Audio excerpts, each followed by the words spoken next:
بسم اللہ الرحمن الرحیم. السلام علیکم ناظرین. براق ڈیجیٹل کے ساتھ میں ہوں آپ کی میزبان شمائلہ چوہدری. ایک نئی پوڈ کاسٹ میں آپ کو خوش آمدید کہتے ہیں. آج کی پوڈ کاسٹ میں ہم بات کریں گے افغانستان میں جو دہشت گرد کی ہلاکت ہوئی ہے، نامعلوم افراد نے اس کو قتل کیا، اس حوالے سے بات کریں گے. اس کے علاوہ ہم بات کریں گے کراچی میں جو اہم گرفتاری ہوئی ہے عصمت اللہ کے حوالے سے، اور بلوچستان میں معصوم بچوں کو ناحق جو ہے وہ قتل کیا گیا ہے. آزادی کے حق کی یہ بات کرتے ہیں، آزادی کی بات کرتے ہیں، لیکن معصوم بلوچوں کو نشانہ بناتے ہیں. اور گوادر یوتھ سمٹ کے حوالے سے بات کریں گے. ان تمام ٹاپکس پر بات کرنے کے لیے، جامع گفتگو کرنے کے لیے ہمارے ساتھ موجود ہیں ڈاکٹر شاہد. السلام علیکم سر، کیسے ہیں آپ؟ ٹھیک ہے وعلیکم السلام، خیریت؟ ٹھیک ٹھاک سر. سب سے پہلے ہم بات کریں گے کہ جیسا کہ آپ کے علم میں بھی ہوگا کہ انٹیلیجنس ذرائع کے مطابق نبیل ارمان جو پہلے ایک طالب علم کارکنن تھا، جو ہے بی ایل اے سے اس کے گہرے روابط ہیں، اور بعد میں وہ بی ایس او آزاد کا کے صدر کے طور پر بھی اس نے کام کیا. کیا کہیں گے، کیا اپڈیٹس ہیں آپ کے پاس اس حوالے سے؟ اصل میں جو اس کیس کو اگر آپ دیکھیں تو ایک انفرادی کیس کے علاوہ اگر اس کو آپ براڈر پیٹرن میں دیکھیں تو یہ ظاہر کرتا ہے کہ اس طرح کے واقعات جو ہوتے ہیں اس کی وجہ یہ ہوتی ہے کہ ریڈیکلائزیشن پائپ لائن ہوتا ہے. جی. اور وہ یہ ظاہر کرتا ہے کہ کس طرح جو بیرونی یا مختلف جو لوگ ہوتے ہیں وہ کس طرح ہمارے ایون اسٹوڈنٹس کو جو ایک سافٹ ٹارگیٹس کے طور پر بے شک. وہ یوز کرتے ہیں اور اس کی وہ کرتے ہیں. تو اس میں یہ ہے کہ اس طرح ہوتے ہیں، اس طرح کے بعض اوقات اس طرح کے واقعات، اور اس طرح اور اس کے پہلے بھی اس طرح کے وہ ہوئے ہیں کہ کس طرح یہ جو اسٹوڈنٹس ہوتے ہیں، جو ایکٹیوسٹ ہوتے ہیں، یہ اس طرح بعض اوقات برین واش ہو جاتے ہیں. ایسے ہی. اور اس کا لیکن اس میں جو آپ نے ابھی بتایا بھی ہے کہ اس میں شاید ابھی بھی وہ تفتیش اور وہ جی کہ کہا جا رہا ہے کہ اس کو کنفرم کر کے مزید جو ہے نا سامنے لایا جائے گا. تو یہ اچھی بات ہے، کیونکہ اگر اس طرح کیا جا رہا ہے تو ریاستی طور پر اس کا مطلب یہ ہے کہ ٹھوس شواہد کی بنیاد پر پھر فائنل اس کے بارے میں فیصلہ کیا جائے گا اور سامنے لائی جائے گی یہ ساری چیزیں. سر، افغانستان کے علاقے ہلمند میں جو ہے بشیر زیب کے قریبی کمانڈر فاروق عرف کامریڈ کو نامعلوم افراد نے فائرنگ کر کے ہلاک کر دیا ہے. کیا کہیں گے آپ اس حوالے سے؟ ہاں، اس کے بارے میں جو پہلے میرے خیال میں اس طرح کی رپورٹ آئی بھی تھی، کوئی کامریڈ اس کے حوالے سے کوئی باؤنٹی بھی اناؤنس کی تھی، سر کی قیمت لگائی تھی جس طرح باؤنڈری جو مطلوب لوگ ہوتے ہیں. تو یہ ظاہر کرتا ہے کہ یہ ایک مطلوب شخص تھا اس کے لیے، ہمارے جو اسٹیٹ کے لیے. اور دوسری بات یہ ہے کہ اس طرح کا اس کیسز میں جو کمانڈر جو اس طرح کے لوگ ہوتے ہیں تو صرف یہ ایک شخص کی گرفتاری یا ٹارگیٹنگ نہیں ہوتی، بلکہ یہ ان کے فائنانسنگ اور ان کا جو اوور آل لاجسٹکس اور جو بھی نیٹ ورک ہوتا ہے یہ اس کے اوپر اس کو افیکٹ کرتا ہے.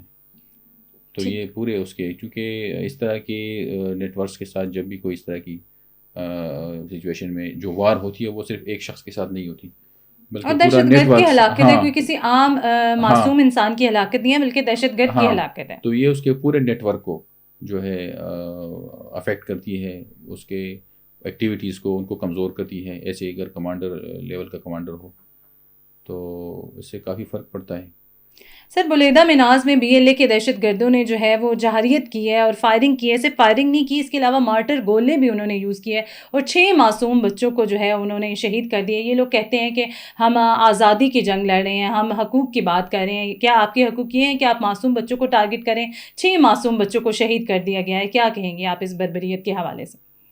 تو جو ریسنٹ واقعہ ہوا ہے اس میں تو دیکھیں، اگر عورتیں یا بچے ٹارگٹ ہوتے ہیں یا عام سویلینز ٹارگٹ ہوتے ہیں تو پھر یہ جو حقوق کا نعرہ جو لگتا ہے یہ تو پھر کوئی اور، یہ تو حقوق کی بات نہیں ہوئی نا، یہ تو کوئی اور بات ہے پھر. کیونکہ بلکہ اس سے پہلے بھی جو ابھی 31 جنوری کو اور فروری کے سٹارٹ میں جو اٹیکس ہوئے ہیں تو ان میں کافی سویلینز اور بے گناہ لوگ اور سیکورٹی فورسز کے بھی اور عام لوگ بھی ٹارگٹ ہوئے ہیں. اور اس میں ایون یونائٹڈ نیشنز نے اس کو کنڈیم کیا ہے کہ یہ جو بی ایل اے نے کیا، بی ایل اے نے کلیم بھی کیا اور یونائٹڈ نیشن نے بھی اس کو کنڈیم کیا کہ یہ جو واقعات ہیں جس میں عام لوگ، لیکن معصوموں کو قتل کرنے کی، شہید کرنے کی اجازت تو کوئی نہیں دے گا. آپ معصوموں کو جو ہے وہ ٹارگٹ کریں. ہاں بالکل، میں یہ کہہ رہا ہوں نا کہ جب اس طرح کے جو کلعدم تنظیمیں ہوتی ہیں نا، یہ بعض اوقات کر جاتی ہیں بہت سی ایسی وہ حرکات جس کی وجہ سے پھر ان کو،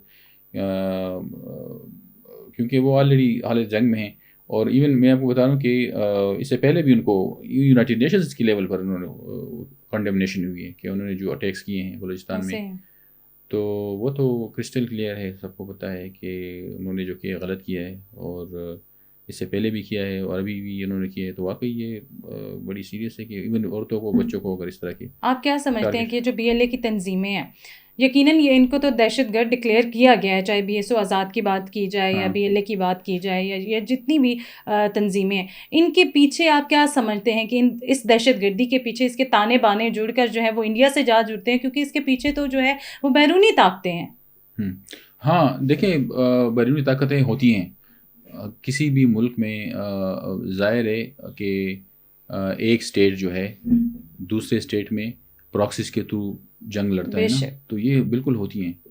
کیونکہ جس طرح پہلے بھی آپ نے دیکھا ہوگا، اس طرح کی جو نیٹ ورک ہوتی ہیں، ان کے جو ویڈیوز بنائے جاتے ہیں جس اسٹائل سے بنتے ہیں، جس طرح سے. اس کے علاوہ جو چونکہ اس ماڈرن ایج میں ڈائریکٹ کنفرنٹیشن ہوتی نہیں ہے، تو ایک ملک دوسرے ملک میں پراکسیز کے تھرو جنگ لڑتے ہیں، ہائیبرڈ وارفیئر جس کو کہتے ہیں، اور یہ چیزیں تو یہ تو پوری دنیا میں ہوتی ہیں. اور یہ جو آپ بتا رہی ہیں تو بالکل ایسا ہی ہے کہ بیرونی ہاتھ رہا ہے بلوچستان میں. سی ٹی ڈی کراچی نے کارروائی کرتے ہوئے جو ہے دہشت گرد تنظیم بی ایل اے کے کمانڈر عصمت اللہ کو گرفتار کیا. آپ اس گرفتاری کو کیسے دیکھتے ہیں؟ ہاں، تو عصمت اللہ، اس کے حوالے سے بھی اس طرح کی رپورٹس ہیں کہ ریسنٹلی اس طرح کی کوئی اریسٹ ہوئی ہے. تو ظاہر ہے انٹیلیجنس بیسڈ آپریشن اب کراچی جیسے بڑے شہر میں اس طرح کے اگر وہ ہو رہے ہیں تو یہ بھی باعث تشویش ہے. بہت بڑا شہر ہے، پاپولیشن ایریا ہے، خدا نخواستہ اس طرح کی کوئی بلاسٹنگ یا اس طرح کی اس سے جو کافی نقصان ہو سکتا ہے.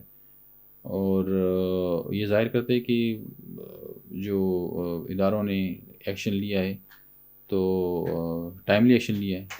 اور یہ بھی اطلاعات موصول ہو رہی ہیں کہ ان کا جو ہے وہ بیرون ملک ہینڈلر سے روابط بھی تھے. اچھا، تو یہ تو ایجنسیز کو کیونکہ وہ ان کو معلومات ہوتی ہیں نا، وہ انویسٹیگیٹ کرتے ہیں، پھر اس کی یہ چیزیں سامنے آتی ہیں، پھر میڈیا پہ بھی اور سب کو اس کا ٹھوس شواہد کے ساتھ اس کو سامنے لے کر آتے ہیں سب. تو یہ ایک وہ ہے، کراچی سے پہلے بھی اس طرح کے واقعات ہوئے ہیں. اور لیکن ابھی ریسنٹلی جو واقعات چل رہے ہیں تو سیکورٹی سچویشن ایسی ہے کہ اس میں لگتا ہے کہ ڈیفینیٹلی فورن ہینڈلرز ہوں گے، کیونکہ ایک طرف سے افغانستان کے ساتھ بھی جو سچویشن چل رہی ہے وہ بھی ٹھیک نہیں ہے، اور انڈیا تو اسٹارٹ سے ہی پاکستان کے ساتھ تعلقات ٹھیک نہیں رہے ہیں، وہ تو پاکستان کا کھلا دشمن ہے. تو اس میں یہ ہے کہ لیکن چونکہ ڈائریکٹ وار تو ہوتی نہیں ہے، تو اسی طرح کی پراکسیز کے تھرو اور ہینڈلرز کے تھرو. لیکن جہاں ہم نے بات کی ہے عصمت اللہ کی گرفتاری کے حوالے سے، ان کی یہ بھی اپڈیٹ سامنے آ رہی ہے کہ وہ اختر مینگل کی پارٹی سے تھے، اور پہلے آپ جو ہے وہ سیاسی پشت پناہی میں ہوتے ہیں اور پھر آپ دہشت گرد ڈکلیئر کر دیے جاتے ہیں. کیا کہیں گے آپ اس حوالے سے؟ تو یہ اس طرح اگر ہے تو بل تو اس پارٹی کو کرنا چاہیے، بلکہ پارٹی بھی اس کو سپورٹ نہ کرے. اگر اس طرح ہے تو واقعی اگر ایجنسیز کو اس طرح کے ٹھوس شواہد ملے ہیں تو پارٹی کو بھی سپورٹ نہیں کرنا چاہیے ان کیس میں، اگر وہ واقعی اس میں ہیں دہشت گرد اور اس کے ساتھ روابط ہیں. تو ڈیفینیٹلی اداروں کو اس کے شواہد ملے ہوں گے یا فردر اس کو انویسٹیگیٹ کر رہے ہوں گے. بے شک. تو ایسے کسی ایسے شخص کو میرے خیال میں سپورٹ کرنا، ایون کسی بھی پارٹی کی طرف سے جو کہ ایسے عناصر میں ملوث ہو، اگر اس طرح کی کوئی شواہد ملے تو پھر تو اس پارٹی کو کبھی وہ بھی غلط کر رہی ہے. گوادر یوتھ سمٹ 2026 کا آغاز ہونے جا رہا ہے، تو آپ کیا سمجھتے ہیں کہ نوجوانوں کے لیے یہ کتنا بڑا قدم ہے، اور نوجوان جو ہے کس طرح جو ہے گوادر یوتھ سمٹ سے جو ہے وہ مستفید ہو سکتے ہیں؟ تو یہ تو بڑی اچھی بات ہے کہ یوتھ کے انگیجمنٹ کے لیے اس طرح کے سمٹ ضروری ہیں، ایکٹیویٹیز ضروری ہیں، کیونکہ یوتھ جو ہے نا that forms a very big part of our society. اور in order to save their future, ٹھیک ہے، اور اس کو یوتھ انگیجمنٹ کے لیے activities, internships, job opportunities, skills upgrade کے لیے کرنے کے لیے ان کے یہ ساری چیزیں بڑی ضروری ہیں. کیونکہ ایسے جو علاقے ہوتے ہیں کانفلکٹ سچویشن یا ایسے حالات میں اکثر جو ملیٹنٹ یا جو انسرجنس کا پروپیگنڈا ہوتا ہے وہ اسی وجہ سے ہوتا ہے نا کہ وہ یوتھ کو یہی بتاتے ہیں کہ یہاں پر یہ رائٹس نہیں مل رہے یا وہ بھی ہے جو بھی ہے، تو وہ اس طریقے سے اس کو ایکسپلائٹ کرتے ہیں پھر. تو یہ یوتھ کو انگیج کرنا بڑا ضروری ہے اور ان کے اسکلس کے لیے پروگرامز ہوں، اسکلز ڈیولپ کریں، اسکلس ڈیولپ کے لیے اور اس کے ڈیولپمنٹ کے لیے، اور ساتھ ساتھ پہ جاب اپرچونیٹیز اور ریسرچ، تاکہ وہ جو خلا ہے وہ پر ہو اور وہ نگیٹو اس کی طرف نہ جائیں، بلکہ وہ انگیج ہونے پازیٹیو ایکٹیویٹیز میں. تو بیکاز پیس کے لیے ڈیولپمنٹ اور روزگار ضروری ہے، اور نوجوانوں پہ کام کرنے کی ضرورت ہے. تو جتنا نوجوانوں پہ انگیج کیا جائے گا پازیٹیو ایکٹیویٹیز میں، اور اس طرح کے سمٹس ہوں گے، اور جتنا اکنامک ایکٹیویٹیز ہوں گی اور معاش کے وہ ہوں گے، وسائل ہوں گے، تو اس سے یہ ہوگا کہ وہ خلا پیدا نہیں ہوگا کہ لوگوں کو ایسے حالات میں ایکسپلائٹ کیا جا سکے. ٹھیک ہے، کیونکہ بعض معمولی جو محرومیاں ہوتی ہیں نا، تو اس میں لوگوں کو پھر ایکسپلائٹ کیا جاتا ہے. وہ جو ملیٹنٹ پروپیگنڈا نیریٹو ہوتے ہیں وہ اوور لیپ ہو جاتے ہیں ایسے حالات میں، سچویشن میں، تو پھر لوگوں کو وہ کیا جاتا ہے، ایکسپلائٹ کیا جاتا ہے. تو یہ بڑی اچھی وہ ہے کہ بلوچستان میں اس طرح کی یوتھ ہونے چاہیے، اور بھی ہونی چاہیے، اور اکنامک ایکٹیویٹیز ہونی چاہیے. بلوچستان میں مختلف مشکل حالات ہیں، لیکن مشکل حالات کے باوجود جو ہے وہ ترقیاتی کام جاری ہیں، اور لوگوں تک جو ہے وہ سہولتیں فراہم کرنے کا بھی عمل جاری ہے. جو ترقیاتی کام بلوچستان میں جاری ہونے والے، ان کو آپ کس حوالے سے دیکھتے ہیں؟ ترقیاتی کام تو دیکھیں، بلوچستان میں جو مسئلہ ہے نا، ایک تو یہ ہے کہ بڑا دور افتادہ ایریا ہے، آبادی کم ہے، اور ایریا بہت بڑا ہے.